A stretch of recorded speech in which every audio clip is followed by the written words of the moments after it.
عورت کو کہا اپنے رحم کی حفاظت کرنا، اور میں نے پچھلی ملاقات میں بتایا تھا رسول اللہ صلی اللہ علیہ وسلم کا فرمان، عورت 4 چیزوں کی گارنٹی دے دے اور 2 چیزوں کی گارنٹی اور دے دے، جہاں رہے گی وہ گھر جنت نما ہو جائے گا، جہاں جائے گی جنت کے 8 دروازے کھول کے اسے یہ ویٹ نہیں کروایا جائے گا کہ یہ دروازہ کھلا نہیں دوسرے سے آ جاؤ۔ ہمارے ہاں جو ہاؤسنگ سوسائٹیز ہیں، سیکیورٹیڈ ایریاز ہیں، آپ دیکھتے ہیں کہ وہاں پہ کیا ہوتا ہے، اگر آپ کہیں دروازے سے آ جائیں تو وہ بند ہوتا ہے، وہ نہیں کھولا جاتا، جناب فلاں نمبر گیٹ کھلا ہے ادھر سے گھوم کے آئیے۔ اللہ نے قیامت کے دن محشر کے میدان میں علی رؤوس الاشہاد جس کو کوئی پریشانی نہیں دینی وہ ایک عورت ہے، یہ اعزاز بھی عورت کے حصے میں آیا ہے، اسپیشلی آیا ہے۔ کب آیا ہے؟ 5 ٹائم کی نماز کی پابندی کرے، اللہ کے رمضان کے مہینوں کے روزے رکھ لے،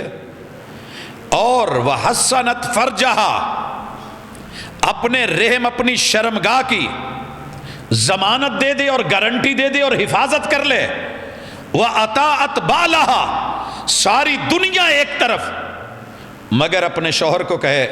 کہ میرا کلمہ تیرے ساتھ جڑا ہوا ہے، میرا جوڑ تیرے ساتھ ہے، میرے باپ نے ہاتھ تیرے ہاتھ میں پکڑایا تھا، بھائیوں نے ہاتھ تیرے ہاتھ میں پکڑایا تھا، میرے عزیز و اقارب نے میرا ہاتھ تیرے ہاتھ میں پکڑایا تھا،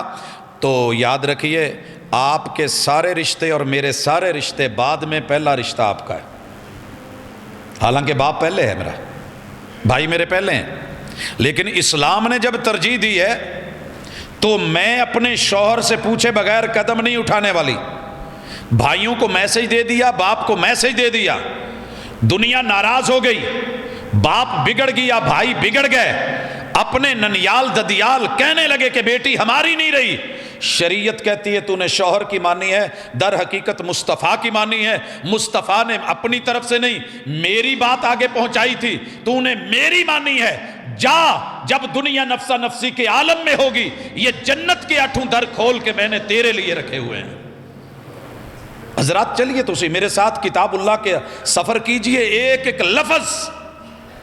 عورت کی عزت، عورت کی حمیت، عورت کی آبرو، عورت کی ناموس، عورت کی آزادی، حقوق اور جتنی ذمہ داریاں تھیں وہ سب اس کو دلوا رہی ہیں۔